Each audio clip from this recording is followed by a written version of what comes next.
Hello good morning friends, कैसे हो? Hope सब बढ़िया होगे। Welcome to my YouTube channel UGC NET commerce made easy. यहाँ पे आपको पेपर 1 जर्नल पेपर और पेपर 2 कॉमर्स का कंप्लीट सिलेबस कवर अप करवाया जा रहा है। दिसंबर 2023 के लिए ऑलरेडी फ्री बैच स्टार्ट हो गया है, जिसमें आपको दोनों पेपर्स का पेपर 1 और पेपर 2 कॉमर्स का यूनिट 1 से लेकर 10 तक कंप्लीट सिलेबस कवर अप करवाया जाएगा free of cost. Daily basis पे स्ट्रक्चर्ड वे में यूट्यूब पे क्लासेस कंडक्ट होती हैं। फ्री पीडीएफ नोट्स इंग्लिश और हिंदी दोनों लैंग्वेजेस में प्रोवाइड किए जाते हैं। प्रीवियस ईयर क्वेश्चंस करवाए जाएंगे। आपको डेली मॉक टेस्ट कंडक्ट होता है। हमारे नियर अबाउट अब तक मान के चलो 50+ मॉक टेस्ट कंडक्ट हो चुके हैं, डेली बेसिस पे चलता है, और उसमें near about 2000+ questions cover up हो चुके हैं। सो आगे जस्ट आपको करना क्या है, आपको जितने भी नोट्स हैं, जितने प्रीवियस ईयर क्वेश्चंस होंगे, जितने मॉक टेस्ट होंगे, उनकी सभी की पीडीएफ इंग्लिश और हिंदी में टेलीग्राम चैनल पे मिल जाएगी।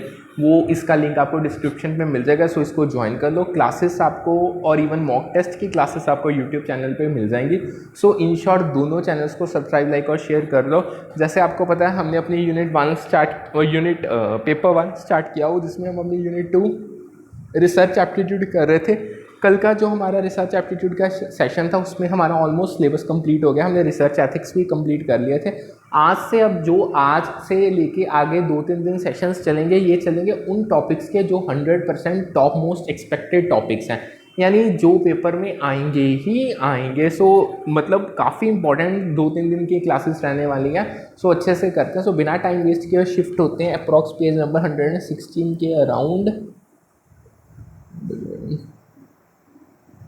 यहाँ से हमने करना है, ये हमने सब कुछ कर लिया था कल।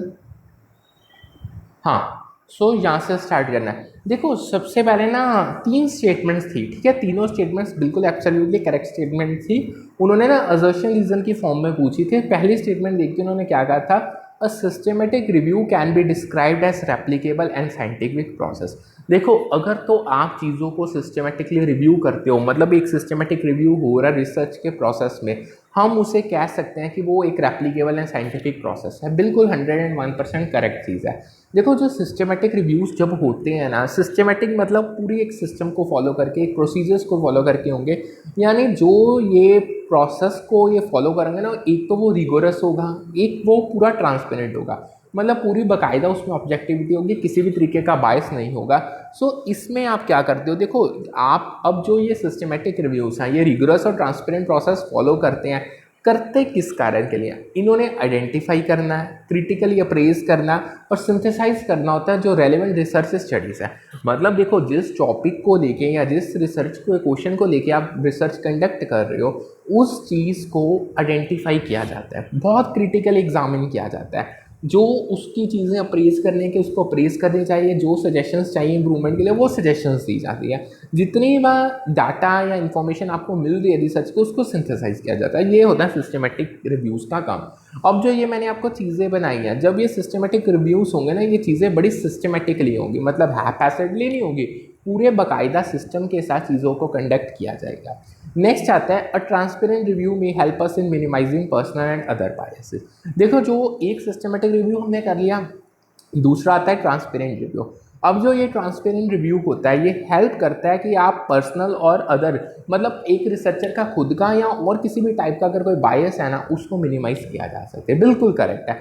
देखो, ट्रांसपेरेंट रिव्यू क्लियरली डॉक्यूमेंट करते हैं, मतलब क्लियरली बताते हैं, क्लियरली रिटर्न डाउन करते हैं जितने भी मेथड्स और क्राइटेरिया रिव्यू प्रोसेस में यूज़ किए जा रहे हैं। मतलब देखो, रिव्यू है तो एक रिव्यू ना, रिव्यू है मतलब मेथड्स यूज़ होंगे, मतलब क्राइटेरिया डिफरेंट डिफरेंट यूज़ होंगे चीज़ों को रिव्यू करने के लिए, चीज़ों को असेस करने के लिए, चीज़ों को मेजर करने के लिए। बट जो ये सारे मेथड्स होंगे ना, ये क्लियरली डिपिक्टेड होंगे, मतलब हर बंदे को पता होगा कि जो रिव्यू हो रहा है उसका कौन सा मेथड है, क्या उस मेथड में पर्टिकुलर प्रोसीजर फॉलो किया जाएगा। हर चीज़ क्लियरली ट्रांसपेरेंट होगी। इससे क्या होता है, देखो, अगर हर चीज़ ऑब्जेक्टिव है, ट्रांसपेरेंट है, एक तो ये पोटेंशियल बायस रिड्यूस कर देती है, मतलब किसी तरह का भेदभाव हो ही नहीं सकता, ऑब्जेक्टिविटी बनी रहती है। यानी जो एट द एंड पूरा रिसर्च के बाद फाइंडिंग्स निकलेंगी ना, उस पर आप रिलाई कर पाओगे, यानी आप उसको ट्रस्ट कर पाओगे, उसको जर्नलाइज एनालाइज करके मतलब थ्योरीज बनाई जा सकती हैं। ठीक है, आगे बढ़ती हैं, आगे आते हैं research in the field of sciences require more funding than that in the field of social sciences and humanities. अगर आप साइंस के डिसिप्लिन में या साइंस की फील्ड में रिसर्च कर रहे हो तो उसमें आपको ज़्यादा पैसा चाहिए, और अगर आप सोशल साइंस और ह्यूमैनिटीज़ में रिसर्च कर रहे हो यानी बेसिकली आपका सोशल साइंस रिसर्च हो गया तो उसमें कम फंडिंग चाहिए एज़ कंपैरेटिव टू अगर आप साइंस में रिसर्च कर रहे हो। ये भी बिल्कुल करेक्ट था। ठीक है, देखो जो साइंटिफिक रिसर्च होते हैं ना उसमें बहुत आपको पता ही है एक्सपेरिमेंट्स होंगे, और उसमें जो एक्सपेरिमेंट्स के लिए इक्विपमेंट यूज़ होते हैं ना वो बहुत महंगे होते हैं। लेबॉर्ट्री क्या अरेंजमेंट्स होगी, जो सेटिंग्स होगी, जो रिसोर्सेज होगी वो भी बहुत महंगी होती हैं। इवन एक्सपर्ट्स चाहिए, उनकी स्पेशलाइज्ड एक्सपर्ट्स की नॉलेज चाहिए जिनको आप मतलब इन सब चीज़ों के लिए ना आपको पैसा बहुत खर्चना पड़ता है साइंस के, मतलब जब आप साइंटिफिक रिसर्च कर रहे हो यानी in the discipline of sciences. So इसमें कहीं ना कहीं as comparison to social science और ह्यूमैनिटीज़ ज़्यादा फंडिंग की रिक्वायरमेंट है। ठीक है, समझ आ गया। ये 3 स्टेटमेंट्स थी, तीनों स्टेटमेंट असर्शन और रीज़न की फॉर्म में आई थे, तीनों स्टेटमेंट करेक्ट थी, तीनों के एक्सप्लेनेशन भी मैंने आपको बता दिया। अब आता है देखो रिसर्च में नैरेटिव रिव्यू क्या होता है, बहुत बार पूछा गया। देखो जब आप जो आपकी प्राइमरी स्टडीज़ है जब आप उसको समराइज कर देते हो या और इंटरप्रेट करते हो related to identified research question or objective in a qualitative manner is called a narrative। देखो आपका एक रिसर्च टॉपिक है, यहाँ आप मान लो आपका एक रिसर्च का क्वेश्चन है, ठीक है, आप उसके रिगार्डिंग पूरा रिसर्च कंडक्ट कर रहे हो, ठीक है, उसके रिगार्डिंग पूरी फर्स्ट हैंड प्राइमरी स्टडीज़ की जा रही है, यानी जो वो पहली बार पूरी स्टडी डिटेल में की जा रही है, यानी जो सा पूरा काम किया जा रहा है उस रिसर्च टॉपिक के लिए या फिनोमिना के लिए या क्वेश्चन के सोल्यूशन के लिए या किसी प्रॉब्लम के सोल्यूशन के लिए, जब आप उस प्राइमरी स्टडीज़ को समराइज करते हो एक क्वालिटेटिव मैनर में, ठीक है, और उसको इंटरप्रेट करते हो क्वालिटेटिव मैनर में, यानी जो इंटरप्रिटेशन और समराइजेशन वो निकलेगी उसे नरेटिव रिव्यू का नाम दिया जाता है। यानी कहीं ना कहीं इसमें जो आपकी मल्टीपल फाइंडिंग्स हो, मतलब जो मल्टीपल आप स्टडीज़ कर रहे हो अपने रिसर्च क्वेश्चन के लिए या रिसर्च टॉपिक के लिए, जो उसकी फाइंडिंग्स हैं उसको एनालाइज किया जाता है, उसको सिंथेसाइज किया जाता है, जो आप एक कॉम्प्रिहेंसिव ओवरव्यू प्रोवाइड कर पाओ कि आपका रिसर्च टॉपिक क्या था, आपका रिसर्च क्वेश्चन क्या था। मतलब अगर मैं आपको सिंपल भाषा में बताऊं तो जिस चीज़ के लिए रिसर्च किया है उस चीज़ के लिए जब आप अपनी फाइंडिंग्स को क्लियरली पूरे कॉम्प्रिहेंसिव वे में चारों पक्षों से बराबर इंफॉर्मेशन प्रोवाइड करते हो, डैट आपको इस चीज़ को करने को हेल्प आपको नरेटिव रिव्यू ही देता है। ठीक है, आगे बढ़ते हैं, अगर कोई डाउट हो तो आप पूछ सकते हो। नेक्स्ट आता है मैनिपुलेशन और कंट्रोल रिसर्च में क्या होता है। देखो मैनिपुलेशन एंड कंट्रोल ना मतलब दो चीज़ें हैं, ये दो बहुत इंपॉर्टेंट पॉसिबिलिटीज़ है खास करके नेचुरल साइंस रिसर्च में। ठीक है, जो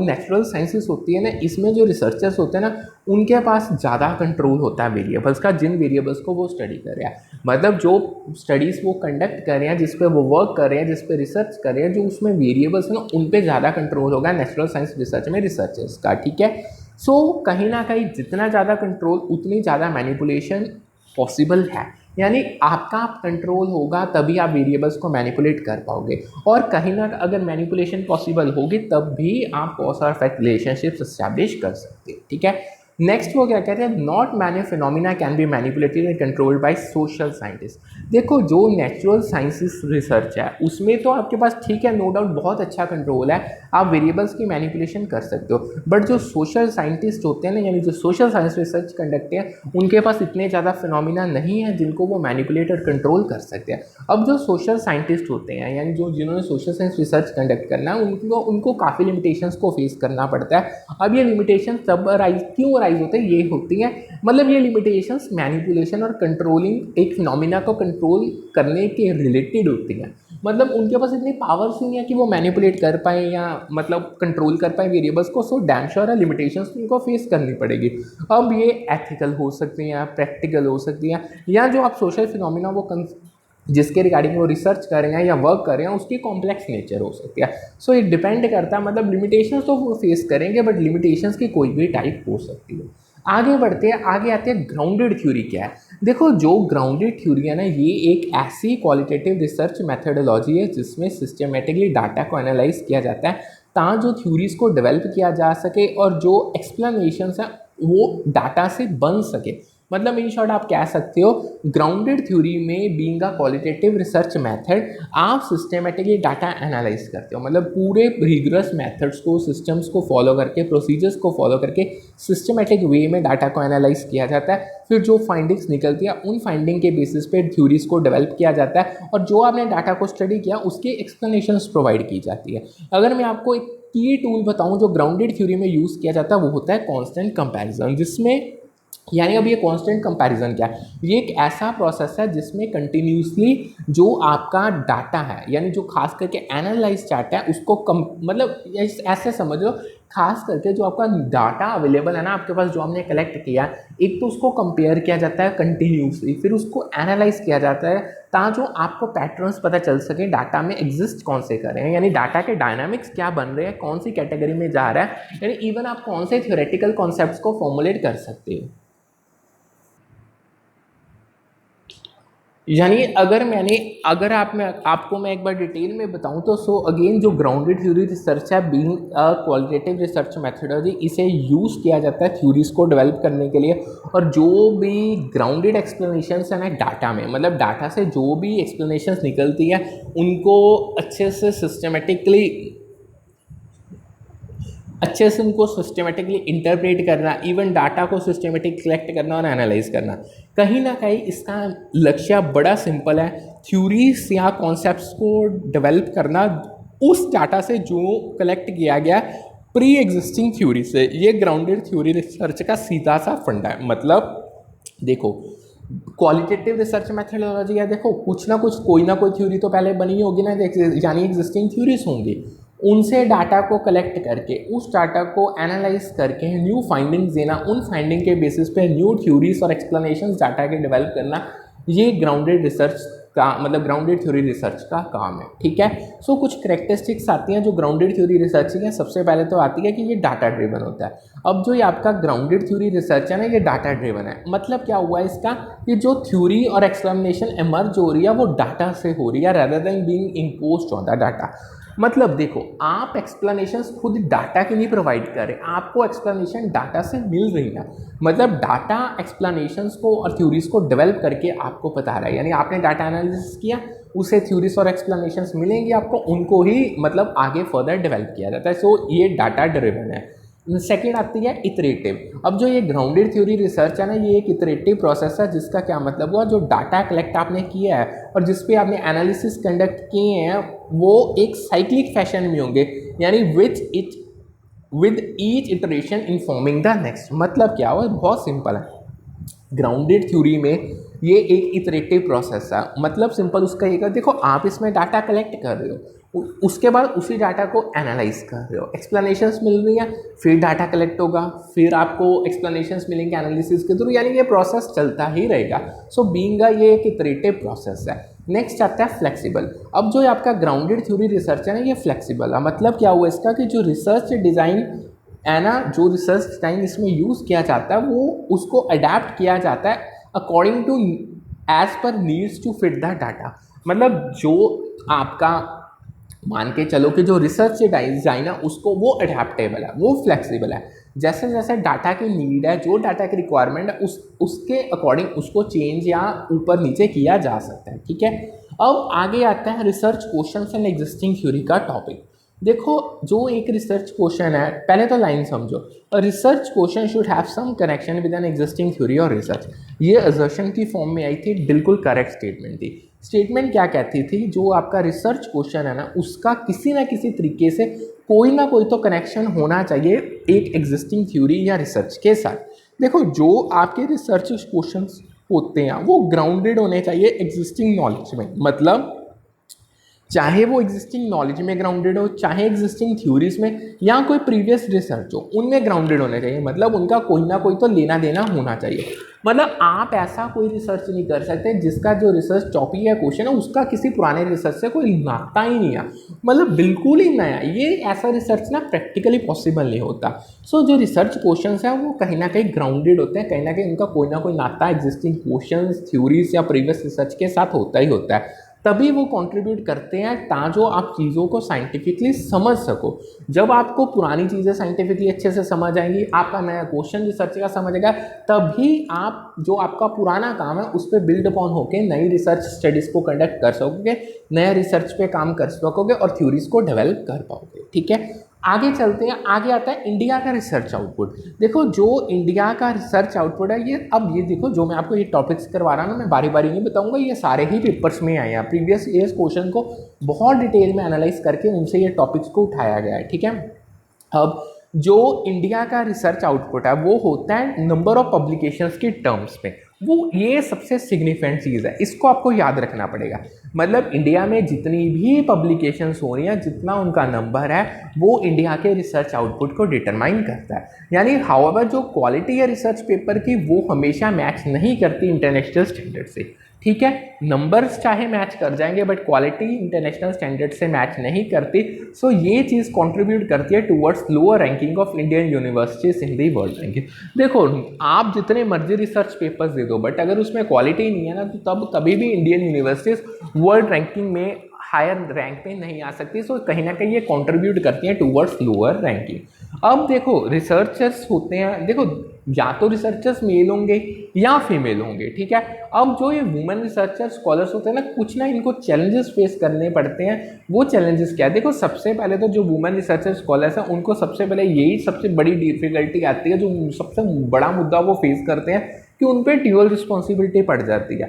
एक तो उन्हें रिसर्च की जो इतना रिगोरस होता है, जो इतना मतलब टाइम कंज्यूमिंग प्रोसेस है, एक तो उसकी सारी एक्टिविटीज़, दूसरी उनके पे फैमिली रिस्पॉन्सिबिलिटीज़, इन दोनों को बैलेंस करना बड़ा डिफिकल्ट हो जाता है। ये सबसे बड़ा चैलेंज हमारे वुमेन रिसर्च स्कॉलर्स फेस करते हैं। इसके अलावा कई ऐसे फैक्टर हैं जैसे सोसाइटल नॉर्म्स हो गए, फैमिली का प्रेशर हो गया, जेंडर वाइसेस हो गए, जिनके कारण मतलब कहीं ना कोई चैलेंजेस राइज हो ही जाते हैं वुमेन रिसर्च स्कॉलर्स के लिए। एज अ रिजल्ट इन चीज़ों को अगर हम ध्यान में रखें तो इन चीज़ों के ना सो जो वुमेन रिसर्च स्कॉलर का ड्रॉप आउट रेशियो है, रेट है, वो बहुत ज़्यादा हो गया, यानी वो सिग्निफिकेंट हो गया हमारी इंडिया में। मतलब वो इतने चैलेंजेस फेस करने के बजाय वुमेन स्कॉलर्स क्या प्रेफर करते हैं, वो रिसर्च को ही छोड़ देते हैं। ठीक है, अब आगे आती हैं लॉन्गिट्यूडनल स्टडीज़। देखो लॉन्गिट्यूडनल स्टडीज़ ना रिसर्च की बहुत इंपॉर्टेंट स्टडीज़ है। इनकी कुछ करेक्टरिस्टिक है, उनको स्टडी करते हैं।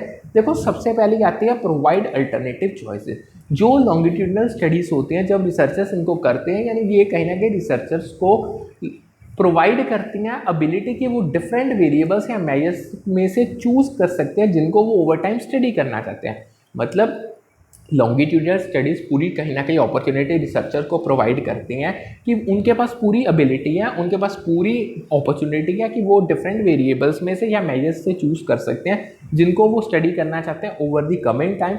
ये चीज़ अलाउ करती है बहुत कॉम्प्रिहेंसिव एनालिसिस। मतलब अगर आपको चूज़ करने की ऑप्शन मिल गई तो देखो चूज़ आप बिना आंखें बंद करके मतलब चूज़ आप आंखें बंद करके तो नहीं कर लोगे। सो आप डिटेल में कॉम्प्रिहेंसिव वे में एनालिसिस करोगे और आपको कई फैक्टर्स को समझना पड़ेगा, तभी आपकी चॉइस बेस्ट चॉइस होगी। सेकंड मेजर कैरेक्टरिस्टिक आती है allow insight into time order of variables. अब जो लॉन्गिट्यूडनल स्टडीज है ये फॉलो करती हैं सेम इंडिविजुअल्स को या ग्रुप्स को over N extended period of time. मतलब ये लॉन्गिट्यूडनल मतलब टाइम बेसिस पे ग्रुप, या तो आपका जो इंडिविजुअल्स जिनको आप स्टडी कर रहे हो या जो आप ग्रुप जिनको स्टडी कर रहे हो वो सेम रहेंगे, बट उनको जो स्टडी किया जाएगा over N extended period of time किया जाएगा, यानी जिससे रिसर्चर्स को पावर मिलती है कि वो चेंजेस को ऑब्जर्व कर सकते हैं जो वेरिएबल्स में आ रही हैं ओवर द टाइम, और वो एक टेम्पोरल सीक्वेंस इस्टेब्लिश कर सकते हैं इवेंट्स और वेरिएबल्स हैं, उन चेंजेस को बेस बना के उन चेंजेस को स्टडी करके। ठीक है, नेक्स्ट आता है फोकसेस ऑन इंडिविजुअल और इंस्टीट्यूशनल डेवलपमेंट। अब जो लॉन्गिट्यूडनल स्टडीज हैं ये पर्टिकुलरली यूजफुल कब होती हैं, जब आपने एक इंडिविजुअल या इंस्टीट्यूशनल डेवलपमेंट्स को ट्रैक करना है। यानी जब आप चाहते हो कि आप ओवर टाइम एक इंडिविजुअल को या इंस्टीट्यूशन कितना एक time over and time develop हो रहा है, जब आप इन चीज़ों को ट्रैक करना चाहते हो, स्टडी करना चाहते हो, तो लॉन्गिट्यूडनल स्टडीज़ आपके पास बेस्ट ऑप्शन है।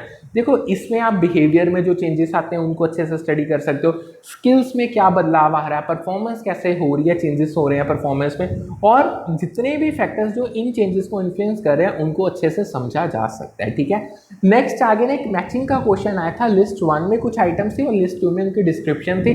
देखो जो हिस्ट्री है ये होती है बेसिकली अकरेंस हो रही है जो वेरियस इवेंट्स की ड्यूरिंग अ स्टडी।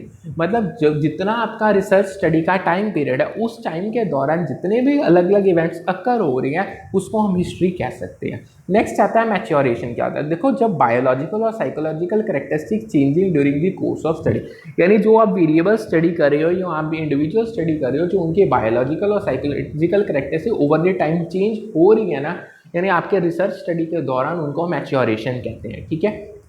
टेस्टिंग क्या होता है? ये तब होती है जो सब्जेक्ट्स जब जिनके similar happens when subjects are given similar pre-test and post-test, यानी ये टेस्टिंग तब होगी जब जो आपके सब्जेक्ट्स हैं, यानी जो अंडर स्टडी सब्जेक्ट्स हैं, आप जब उनको सिमिलर प्री टेस्ट और पोस्ट टेस्ट देते हो, ये टेस्टिंग तब की जाएगी।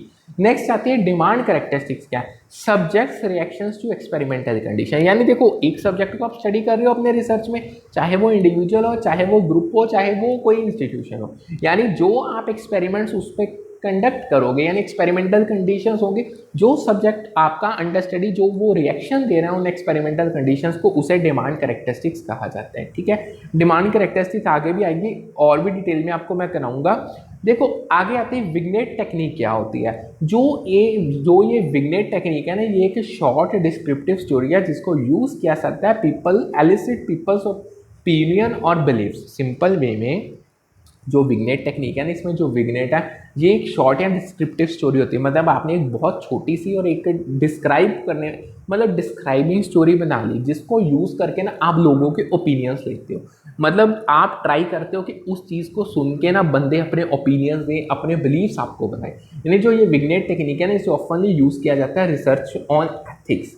यानी जब आप एथिक्स या मोरालिटी पे रिसर्च कर रही हो ना, यानी जब एथिक्स और मोरालिटी आपके सब्जेक्ट मैटर्स होंगे, तब विग्नेट टेक्निक को प्रेफर किया जाएगा, क्योंकि ये टेक्निक बहुत ज़्यादा, मतलब आपको इतनी अच्छी काबिलियत या एबिलिटी प्रोवाइड करती है कि आप पीपल्स की वैल्यूज या जजमेंट को एक्सप्लोर कर सको एक कंट्रोल्ड सेटिंग के अंदर। ठीक है।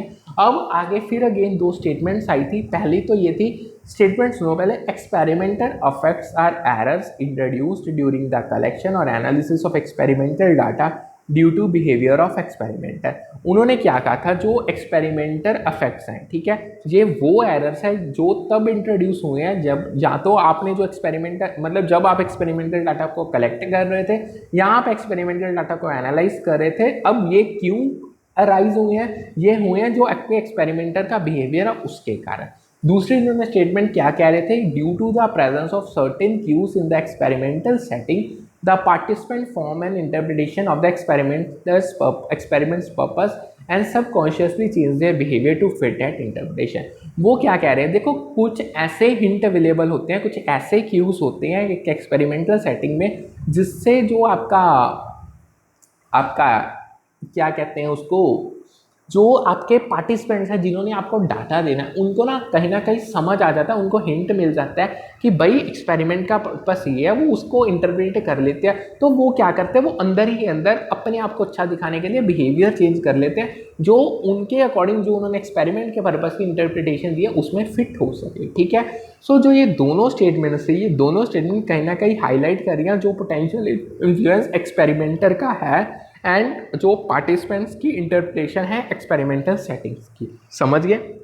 मतलब ये दोनों स्टेटमेंट्स एक ही डायरेक्शन में जा रही हैं। एक तो जो, यानी ये दोनों चीज़ यही बता रही है कि देखो, पोटेंशियल इन्फ्लुएंस तो पढ़ रहा है, एक तरफ एक्सपेरिमेंटर का पढ़ रहा है, दूसरे पास जो उस एक्सपेरिमेंट में पार्टिसिपेंट्स हैं उनकी इंटरप्रिटेशंस का पढ़ रहा है। अब जो एक्सपेरिमेंटर इफेक्ट्स हैं, ये हो सकते हैं अक्कर, ये अक्कर तभी होते हैं जब एक्सपेरिमेंटर का बिहेवियर या उसके जो अनकॉन्शियस बाइसेस और एक्सपेक्टेशंस हैं वो इन्फ्लुएंस करना स्टार्ट कर देते हैं पार्टिसिपेंट्स के रिस्पॉन्सेज को और इंटरप्रिटेशन जो रिजल्ट्स की हो रही है। ठीक है। मतलब ठीक है, एक्सपेरिमेंट, जब भी एक्सपेरिमेंटर का बायस आएगा उसका बिहेवियर चेंज होगा, यानी उसका अनकॉन्शियस, मतलब वो जानबूझ के नहीं कर रहा, सडनली उसका वो बायस हो गया या उसकी एक्सपेक्टेशंस हो गई, वो पार्टिसिपेंट की इंटरप्रिटेशंस को, रिस्पॉन्सेज को इन्फ्लुएंस करेगी ही करेगी। और जो डिमांड कैरेक्टरिस्टिक्स होती हैं, बेसिकली ये वो फिनोमिना है जो पार्टिसिपेंट, यानी refers to the phenomena of participant unconsciously adjusting their behaviour और responses based on their perceptions of what the researcher expects for the purpose of study. ये मैंने आपको पहले भी बता दिया, यानी जब कहीं ना कहीं जो पार्टिसिपेंट है, रिसर्च पार्टिसिपेंट में उसको भनक लग जाती है कि भाई रिसर्चर का ये एक्सपेरिमेंट का पर्पस है, वो अपने बिहेवियर को उस अकॉर्डिंगली चेंज करना स्टार्ट कर देते हैं। ठीक है, समझ आ गया? सो ये दोनों स्टेटमेंट्स एब्सोल्युटली करेक्ट थी। अगेन आगे एक असर्शन रीजन का क्वेश्चन था। असर्शन क्या कहती थी? A proposition is a statement about observable phenomena that may be judged as true or false। वो कह रहे हैं जो एक प्रोपोजिशन होती है ना, वो एक ऐसी स्टेटमेंट है। अब वो स्टेटमेंट ऑब्जर्वेबल फिनोमिना यानी वो फिनोमिना जिनको हम ऑब्जर्व कर सकते हैं, जिनको हम जज कर सकते हैं, या तो वो सही होगा या तो वो गलत होगा। रीजन क्या कह रहा था? When a proposition is formulated for empirical testing, जब आप एक प्रोपोजिशन को फॉर्मुलेट करते हो कि उसकी अब आप एम्पेरिकल टेस्टिंग कंडक्ट करोगे तो उसे हाइपोथेसिस कहते हैं। देखो जो असर्शन थी वो बिल्कुल करेक्ट थी, क्योंकि जो प्रोपोजिशन है ना वो बिल्कुल एक स्टेटमेंट है जिसको हम जज कर सकते हैं वो ट्रू है कि फॉल्स है। अब जो इसको इन्होंने रीज़न दिया वो भी बिल्कुल करेक्ट था, क्योंकि जो हाइपोथेसिस होते हैं ना वो एक प्रोपोजिशन ही होती है जिसको फॉर्मुलेट किया जाता है एम्पेरिकल टेस्टिंग के लिए। बट जो रीज़न था ना वो असर्शन की करेक्ट एक्सप्लेनेशन नहीं था, क्योंकि सारी की सारी प्रोपोजिशन हाइपोथेसिस नहीं होती। अगर मैं आपको एग्जांपल बताऊं, अगर आप एक प्रोपोजिशन बना रहे हो मैथमेटिकल कॉन्सेप्ट को लेकर तो वो कोई हाइपोथेसिस थोड़ी होंगे। ठीक है, समझ गए? आगे बढ़ते हैं। आगे आते हैं कंडीशनल लॉस क्या है। देखो जो ये कंडीशनल लॉस है ना, ये वो स्टेटमेंट्स है जो डिस्क्राइब करते हैं वेरिएबल्स के बीच रिलेशनशिप क्या स्पेसिफिक कंडीशंस के अंदर। जब भी एक्सपेरिमेंट्स कंडक्ट होंगे, कंडीशंस बीइंग स्पेसिफिक होगी नेचर में, उन स्पेसिफिक कंडीशंस के अंदर जो वेरिएबल्स होंगे, जो उनके रिलेशनशिप है, जो उनकी डिस्क्रिप्शन है, वो आपको कंडीशनल लॉस बताते हैं, यानी वो स्टेटमेंट्स हैं। यानी ये लॉस आपको कहीं ना कहीं पूरी एक्सप्लेनेशंस प्रोवाइड करती हैं, इवन आउटकम्स प्रेडिक्ट करती हैं सर्टेन कंडीशंस जब पूरी हो जाती है उनके बेसिस पे। ठीक है, इंपॉर्टेंस क्या है कंडीशनल लॉ की? सबसे पहले कंडीशनल लॉस आपको हेल्प करती है कि आप कॉम्प्लेक्स फिनोमिना को अच्छे से डिटेल में एक्सप्लेन कर पाओ।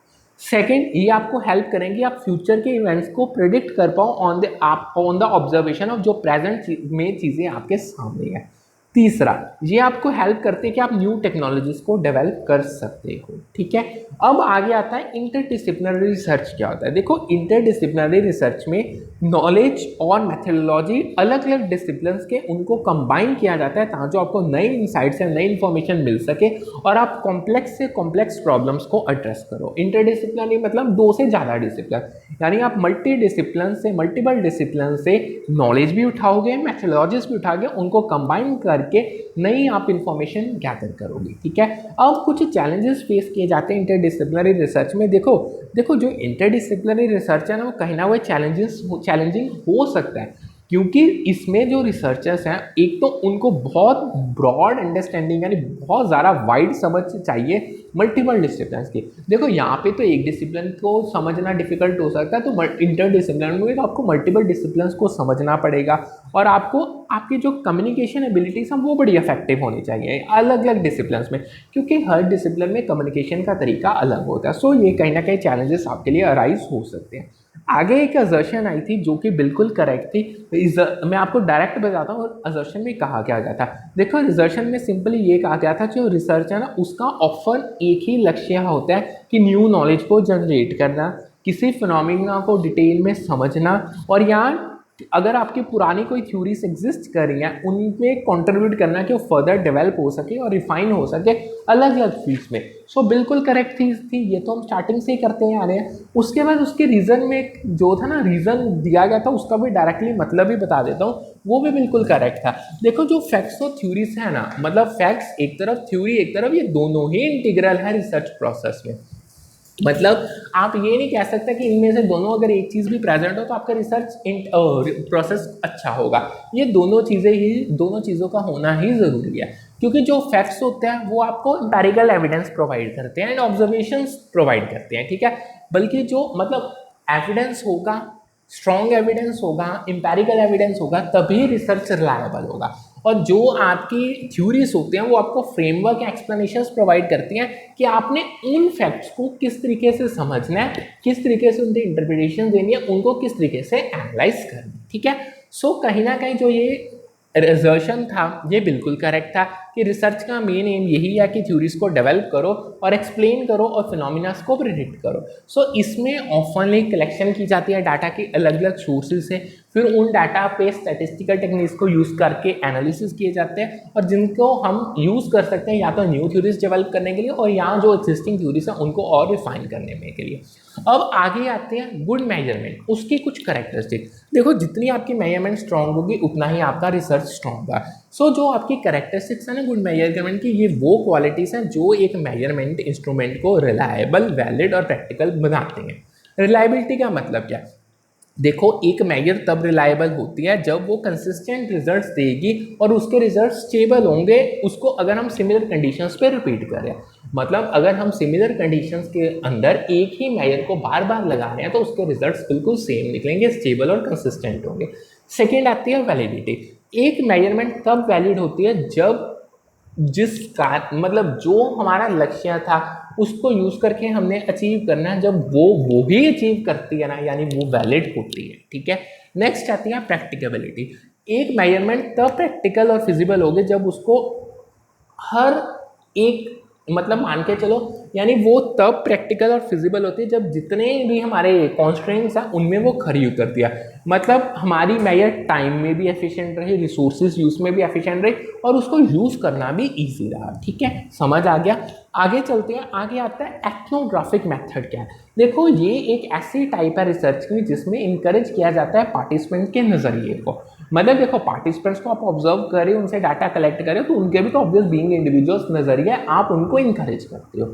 यानी इसमें आप ऑब्जर्व करते हो और पीपल को स्टडी करते हो उनकी नेचुरल सेटिंग्स में, ताकि जो आपको इन्फॉर्मेशन मिल सके कि उनका बिहेवियर कैसा है, किस कल्चर से वो बिलोंग करते हैं या उनकी सोशल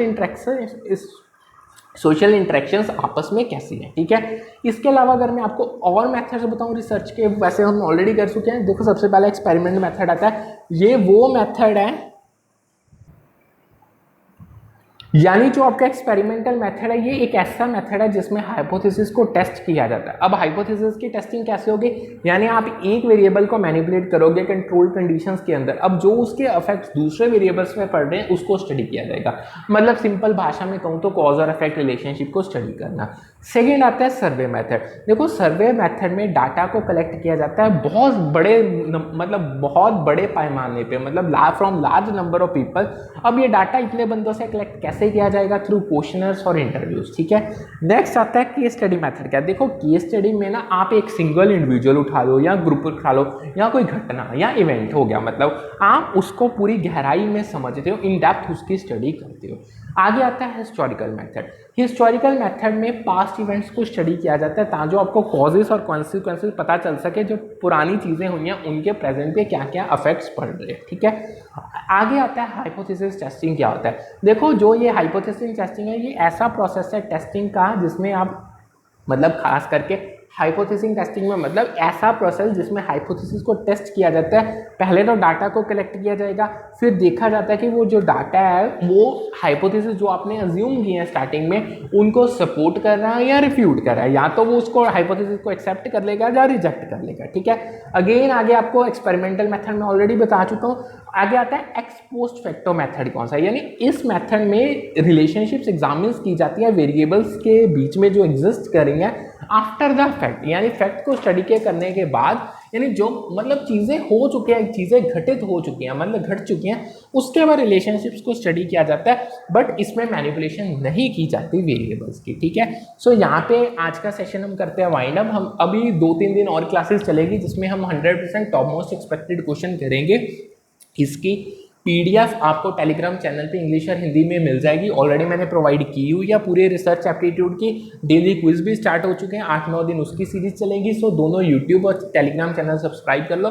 दोनों ही channels free of cost content provide कर रहे हैं, दोनों ही आपके लिए बेनिफिशियल है। सो करते हैं आज का सेशन वाइंड अप, फिर कल मिलते हैं with a new session with a new set of topics.